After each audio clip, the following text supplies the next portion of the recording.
Salut à tous et bienvenue sur la chaîne ZDC Technam. Dans cette nouvelle vidéo, on va voir ensemble ici de quoi est constitué PowerPoint. D'accord? On essaiera un petit peu d'explorer et je vais essayer de vous expliquer au maximum l'interface de ce logiciel. D'accord? Et c'est d'ailleurs la même interface que vous allez retrouver avec le logiciel du pack Office. D'accord? Donc lorsque vous ouvrez PowerPoint, vous tombez sur cette interface. D'accord? A priori c'est pas compréhensible, hein? D'accord? Donc c'est ce que je vais essayer de vous expliquer ici. Lorsque vous ouvrez, vous tombez sur l'interface d'accueil. D'accord? Et dans cette interface d'accueil, là on va pouvoir trouver des options. D'accord? Et ici on va trouver des modèles de présentation. Donc pour ceux qui ne savent pas, d'ailleurs PowerPoint déjà c'est fait pour faire des présentations. D'accord? Je prends par exemple quelqu'un qui a peut-être une soutenance à faire à l'école, bien à l'université. Il se doit quand même de faire une présentation où il va aller présenter des slides, projeter. En fonction de ça, il va expliquer le travail qu'il a fait. Donc c'est en quelque sorte ce que PowerPoint va nous permettre de faire. Ici, vous allez trouver des modèles de présentation déjà faites, prédéfinis, que vous allez pouvoir utiliser. Sinon, vous prenez une nouvelle présentation pour partir de zéro. D'accord? Et il n'y a pas que ces modèles-là seulement qui existent. Si vous avez autre thème, voilà, vous allez pouvoir trouver des thèmes ici. D'accord? Ça vous permet de gagner en temps. Ça, c'est sur Office. Personnaliser, voilà. Vous allez pouvoir retrouver aussi ces thèmes ici. Sinon, vous allez prendre une nouvelle présentation. Nous, on va revenir sur l'accueil comme ça. Ici, vous allez trouver des documents, des présentations que vous avez récemment ouverts dans le logiciel. Donc, si vous n'en avez pas, c'est pas évident que vous ayez quelque chose ici. Parce que c'est une fois que vous allez travailler sur une présentation et après vous allez revenir sur le logiciel, vous allez retrouver cette présentation ici comme présentation récemment ouverte. D'accord? Donc à part ça, ici vous pouvez prendre une nouvelle présentation pour commencer, ou bien vous prenez ici nouveau. D'accord? On est sur accueil, donc si on prend nouveau, c'est comme si on prenait ici. Et ouvrir, ça va nous permettre d'aller ouvrir une présentation qu'on a déjà dans notre ordinateur. D'accord? Je prends par exemple ces présentations dans mon ordinateur. Donc si je prends ouvrir comme ça, ça va m'ouvrir ici le truc explorateur de fichiers et je vais aller pouvoir chercher la présentation. D'accord? Je peux venir comme ça. Bon. Et par exemple là, voilà une présentation ici que je peux venir ouvrir. J'ouvre cette présentation ici. D'accord? Nous, on va revenir sur accueil.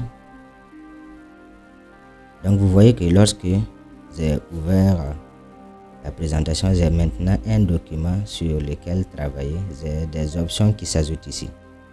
En l'occurrence, vous allez pouvoir trouver ici les informations du document en question. D'accord? En ce qui concerne sa taille, le nombre de diapositives, bon, on va en parler plus tard. Mais c'est ça, ça vous permet de faire un enregistrement ici en temps réel. Et enregistrer sous, c'est ce qui va vous permettre d'enregistrer la présentation dans votre ordinateur. On va revenir, on va laisser ça d'ailleurs. Voilà, ici on a compte. Vous allez voir que je vais peut-être revenir avec l'interface d'accueil. Voilà comme ça. Ça c'était ouvrir. Ici on a compte. Et dans compte, lorsqu'on y va, vous allez retrouver votre compte ici. D'accord? Ici vous allez trouver des informations sur le produit. Le produit c'est quoi? C'est l'Office. D'accord? C'est à droite. Vous avez des mises à jour aussi qui sont là. S'il y a des mises à jour, vous les faites. Là, comme ça, vous aurez de nouvelles fonctionnalités que Office vient d'ajouter dans PowerPoint. Si vous avez ici confidentialité des comptes, vous pouvez les gérer si vous voulez. D'accord. Ici, arrière-plan d'office. Arrière-plan d'office, c'est ici. Vous voyez que là, on a un design qui est là. Donc, au fur et à mesure que j'essaie de survoler les options ici, je vois des images qui se changent là-bas. Donc, je peux décider de rester là. Et hors ça, vous pouvez changer aussi la couleur. D'accord. Si je prends un gris foncé, j'aurai un PowerPoint comme ça. Donc, ça sera à vous de choisir. Moi, je vais rester comme ça par défaut. Donc, votre avis ici, ça va vous permettre juste de noter le logiciel. D'accord. Et dans Options, ça nous ouvre ici encore les paramètres du logiciel. On va revenir là-dessus.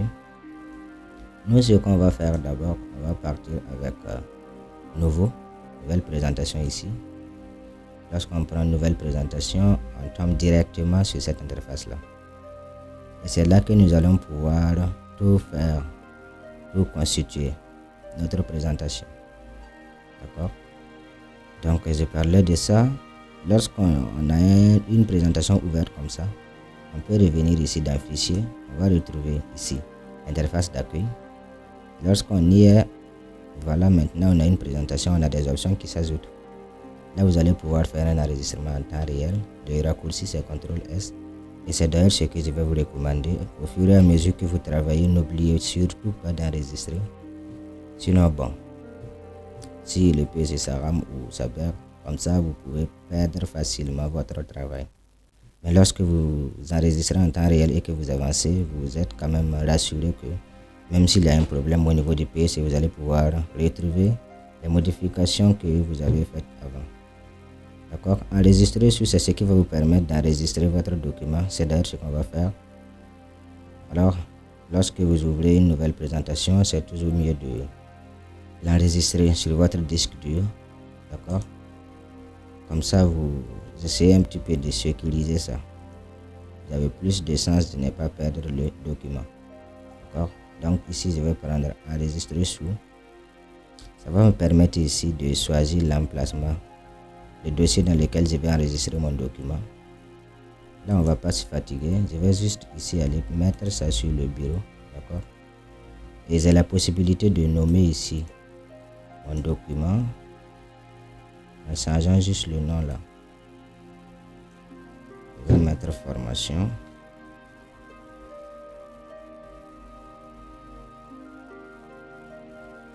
Voilà, formation comme ça. Voilà. Et lorsque j'ai fini ça, laissez ce qui est là d'abord. On va revenir là-dessus. D'accord.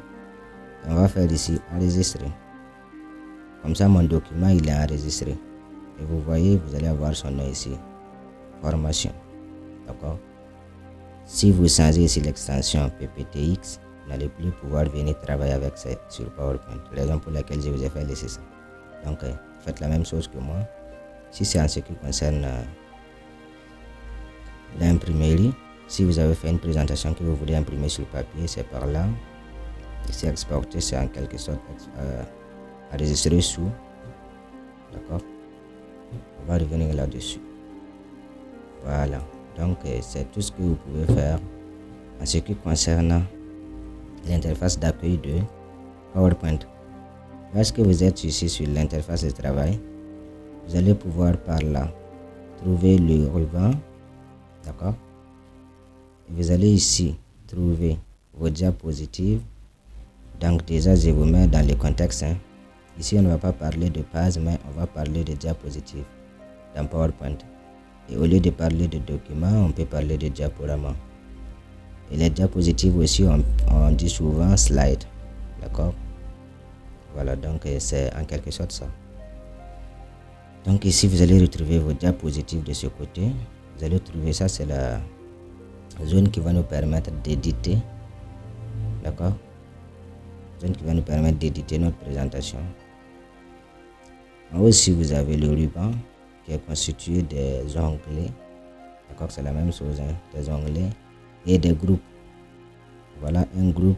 Comment on reconnaît ça? On reconnaît ça par le trait vertical ici qui sépare. Donc ici on a un trait, donc ça c'est un groupe. Ici aussi on a un autre trait, donc ça aussi ça constitue un groupe. Donc là on peut voir facilement dans l'onglet accueil, on a des groupes presse-papier, diapositive, police, paragraphe, dessin, et voilà, ainsi de suite, d'accord. Voilà, c'est un groupe aussi. Vous allez trouver que ça ne présente pas tous les contenus. Comment on sait que ça ne présente pas tous les contenus? Ici vous avez une flèche qui nous indique ça ici. Voilà la flèche. Lorsque je clique sur la flèche, je vais pouvoir déplier ici la fenêtre du groupe. Là, je vais retrouver toutes les options du groupe. Quand vous remarquez, vous n'allez pas retrouver tout ce qui est là dans le groupe ici. Donc voilà en quelque sorte ce qu'on pouvait dire sur le groupe et les onglets. Et vous allez voir aussi que ce ruban n'est pas statique. C'est-à-dire qu'on peut personnaliser le ruban comme on veut. On va pouvoir ajouter des onglets ou bien ajouter des groupes dans un onglet.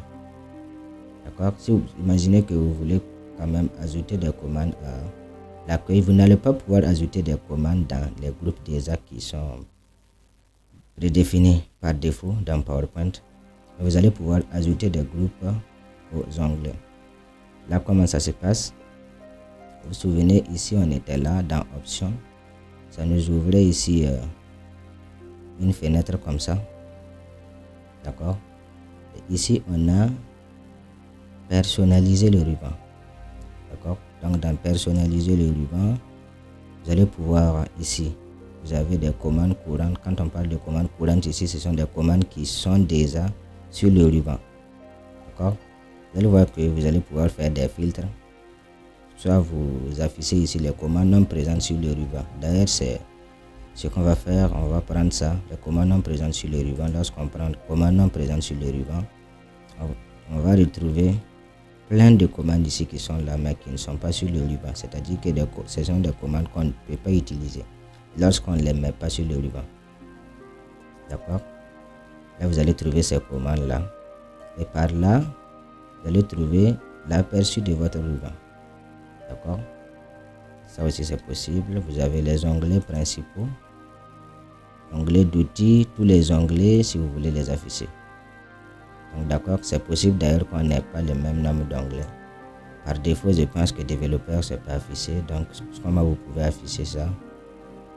Développeur, voilà ça en bas ici. Vous venez juste vous cocher. Tout comme ici dessin n'est pas affiché. On va essayer d'afficher dessin juste en cochant comme ça. Mais l'erreur que les gens font, c'est quoi? Lorsqu'ils viennent modifier ici, ils n'appliquent pas. Et lorsque vous n'appliquez pas, rien ne va se faire. D'accord? Donc il faut toujours appliquer. Et comme ça, on peut avoir maintenant l'onglet dessin ici. D'accord? On n'est pas obligé de passer par là, option, pour retrouver personnaliser le ruban. D'accord? Vous vous placez dans une zone vide comme ça, du ruban, et vous faites un clic droit. Et automatiquement, vous avez ici personnaliser le ruban. Vous voyez que c'est la même boîte de dialogue que ce qu'on avait, option PowerPoint. Ici, qu'est-ce qu'on va faire? Essayons d'ajouter un groupe à l'onglet accueil. Comment ça se passe? Déjà, on va prendre ici commande non présente sur le ruban, sinon on risque de dupliquer encore des commandes qui sont déjà là. Lorsqu'on sélectionne comme ça accueil, ici vous avez nouvel onglet. Là, ça va vous permettre d'ajouter un nouvel onglet. C'est les onglets qui contiennent des groupes. D'accord? Donc nous, c'est pas ce qu'on veut faire. On va juste ajouter ici un groupe à l'onglet accueil. Donc on va prendre ici nouveau groupe. Et si je prends un nouveau groupe, vous voyez, j'ai le nouveau groupe ici. J'ai la possibilité de dénommer ça. Je peux mettre aussi Azul. Azul comme ça, j'ai la possibilité d'attribuer une icône à mon groupe. Je vais peut-être mettre ça. Voilà l'icône du groupe. Et je fais OK. Maintenant, comme j'ajoute des commandes à ce groupe-là, je vais défiler ici, scroller. Si je trouve la commande que je veux, par exemple coller au format IPG, je peux faire Je sélectionne ça comme ça et je vais faire ajouter. Et lorsque j'ajoute, vous voyez ça ici. D'accord? Donc comme ça, je peux ajouter autant de commandes que je veux. Voilà. J'ajoute ça comme ça. Sinon, je peux aussi sélectionner ici et puis supprimer si je ne veux pas. Si j'ai ajouté ça par erreur. D'accord? Et lorsque je vais finir ça, comment je vais faire? OK. Dans l'onglet accueil, vous allez trouver ici ajout. D'accord? Oui, c'est grisé parce que d'abord, il faut avoir quelque chose à coller d'abord pour que ça puisse être actif. Sinon, comme ça, par défaut, bon, c'est quoi encore le format zipper? On n'a rien à coller. D'accord? On va aller partir, personnaliser le ruban. Comment je peux supprimer ça? Je vais sélectionner le groupe que j'ai ajouté. C'était ajout. Et je fais sup. Comme ça, si je n'applique pas et que je reviens, ça ne sera pas supprimé. Pour supprimer ça, je vais appliquer. Et dans l'onglet accueil, vous n'allez plus avoir ici ajout. D'accord? Ok. Maintenant, on va voir comment on peut ajouter un nouvel onglet. Nouvel onglet. D'accord?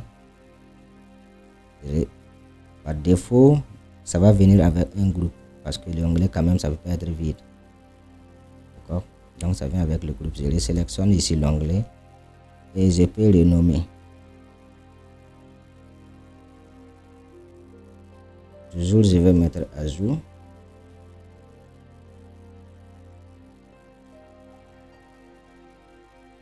Ajout comme ça.